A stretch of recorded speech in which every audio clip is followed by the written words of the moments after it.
Assalamualaikum warahmatullahi wabarakatuh. Perkenalkan nama saya Bunga Syah Lestari dengan NIM 290235004, Prodi Akuntansi. Di sini saya ingin membuat video pembelajaran guna memenuhi tugas ujian akhir semester mata kuliah Pendidikan Agama dengan dosen pengampu Bapak Muhammad Rosidi, SEMM.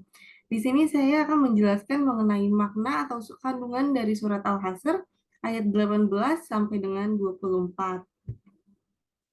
Nah, di sini pertama-tama saya akan menjelaskan terlebih dahulu bagaimana sih sejarah singkat diturunkannya surat Al-Hasr ini. Jadi surat Al-Hasr secara bahasa berarti pengepungan atau pengusiran. Nama ini terkait dengan peristiwa yang terkandung di dalam surah tersebut. Surah ini juga memiliki nama lain, yaitu Surah Bani Nadir karena di dalamnya menceritakan tentang pengusiran Bani Nadir dari kota Madinah Al-Munawwaroh. Bani Nadir sendiri merupakan salah satu kaum Yahudi yang menepati kota Madinah. Jadi pada saat Rasulullah di kota Madinah, beliau memiliki cita-cita ingin mempersatukan hubungan persaudaraan antara orang-orang yang ada di Madinah. Karena mereka masih hidup sesuai kabilah masing-masing, mereka tidak saling mengenal antar kabilah dan memiliki prinsip asal kabilah sendiri bisa hidup, sehingga Rasulullah membuat kesepakatan dengan dibentuknya Piagam Madinah untuk merealisasikan persatuan ini. Nah, Bani Nadir ini termasuk salah satu kaum yang menandatangani perjanjian ini dan berjanji tidak akan bersekutu dengan kaum-kaum yang hendak melawan Nabi. Namun setelah perang Uhud, mereka melanggar perjanjiannya. Ada salah satu utusan Bani Nadir pergi ke kota Mekah dan bersekutu dengan kaum kafir untuk melawan Nabi dan kaum muslimin. Nah, kejadian ini diketahui oleh malaikat Jibril kemudian sampai kepada Nabi Muhammad.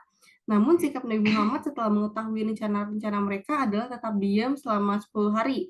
Sebenarnya berdasarkan piagam Madinah ini, apabila ada yang melanggar, maka kaum itu akan diusir dari Madinah. Namun, Nabi masih diam dengan tujuan memberikan mereka waktu untuk meninggalkan kota Madinah dengan sendirinya. Nah, ternyata kabar tentang pengkhianatan Bani Nadir ini sudah sampai ke telinga orang-orang munafik atau orang Islam yang berpura-pura menampakkan keislamannya. Nah, para munafik ini mencegah Bani Nadir keluar dari Madinah dan mengatakan mereka akan membantu Bani Nadir untuk melawan Nabi. Karena jika Bani Nadir meninggalkan Madinah, maka mereka tidak akan bisa kembali lagi ke kota Madinah. Karena dengan adanya dorongan dari kaum munafik ini, Bani Nadir memilih untuk bertahan di Madinah, dan sebaliknya mereka malah menentang Nabi dan mempersilahkan kaum muslimin jika ingin memerangi mereka.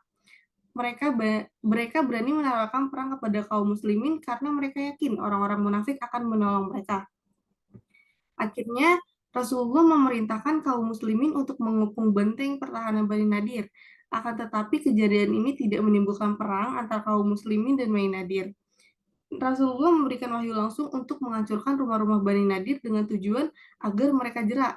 Dan pada saat itu Bani Nadir masih merasa hebat karena masih bergantung kepada pertolongan dari orang-orang munafik.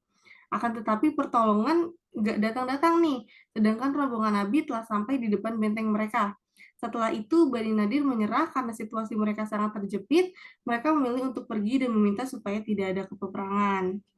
Kemudian Nabi mempersilahkan mereka pergi dengan syarat mereka hanya boleh membawa barang bawaan yang cukup dipikul oleh unta-unta mereka. Namun meskipun mereka telah terusir, mereka merasa kecewa atas perbuatan kaum muslimin yang membakar rumah-rumah mereka. Padahal perlakuan tersebut tak lain karena kesalahan mereka sendiri. Lalu di sini ada ayat 18 yang bunyinya ya ayyuhalladzina amanu taqullah wal tanzur nafsu ma qadamat ligot Wattaqullaha innallaha khabirum bima ta'malun. Yang artinya, wahai orang-orang yang beriman, bertakwalah kepada Allah dan hendaklah setiap orang memperhatikan apa yang telah diperbuatnya untuk hari esok atau di akhirat dan bertakwalah kepada Allah. Sungguh Allah Maha Sungguh Allah Maha teliti terhadap apa yang kamu kerjakan.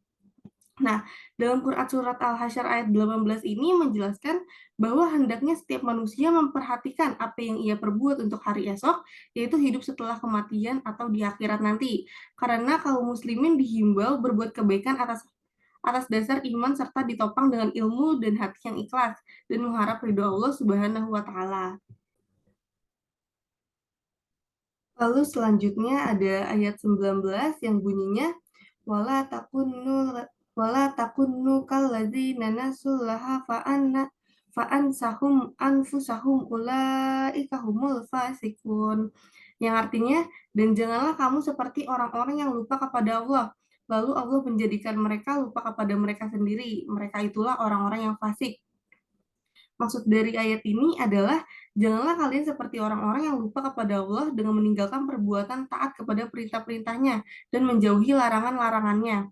Lalu Allah menjadikan mereka lupa kepada diri mereka sendiri dan tidak melakukan amal yang bisa menyelamatkan diri mereka dari murka Allah dan siksanya. Orang-orang yang lupa kepada Allah itu yang tidak menaati perintahnya dan tidak meninggalkan atau berhenti dari larangannya. Mereka adalah orang-orang yang keluar dari ketaatan terhadap Allah. Lalu selanjutnya ada ayat 20 yang bunyinya la yastawi ashabun nari wa ashabul jannah. Ashabul jannati humul faizun.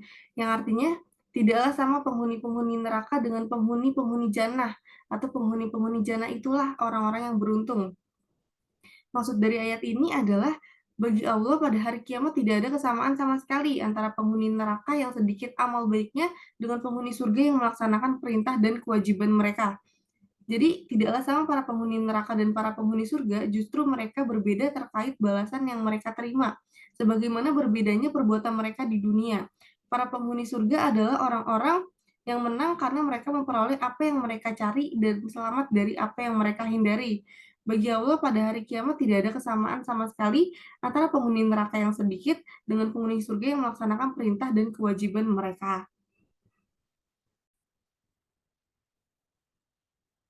Lalu selanjutnya ada ayat 21 yang bunyinya, lau anzalah lau anzalah hadzal Qur'ana ala jabili lara aitahu khasi'am mutasodi'am min khasiyatillah wa tikal amsalu nadribuha linasi la'allahum yatafakkarun. Yang artinya, kalau sekiranya kami turunkan Al-Quran ini kepada sebuah gunung, pasti kamu akan melihatnya tunduk terpecah belah disebabkan ketakutan kepada Allah. Dan perumpamaan-perumpamaan itu kami buat untuk manusia supaya mereka berpikir.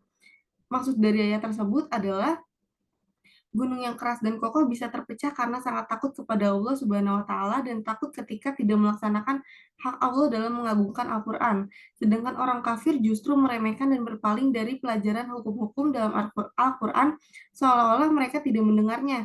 Perumpamaan ini menurut Alusi adalah perumpamaan betapa tingginya kedudukan Al-Quran dan betapa kuatnya pengaruh Al-Quran dalam menyampaikan nasihat dan teguran.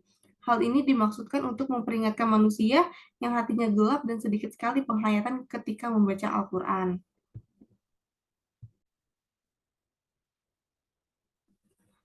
Lalu di sini ada ayat 22 yang bunyinya, Huwallahu ladzi la ilaha Huwallahu ladzi la ilaha illa huwa alimul ghaibi was syuhada huwar rahmanur rahim.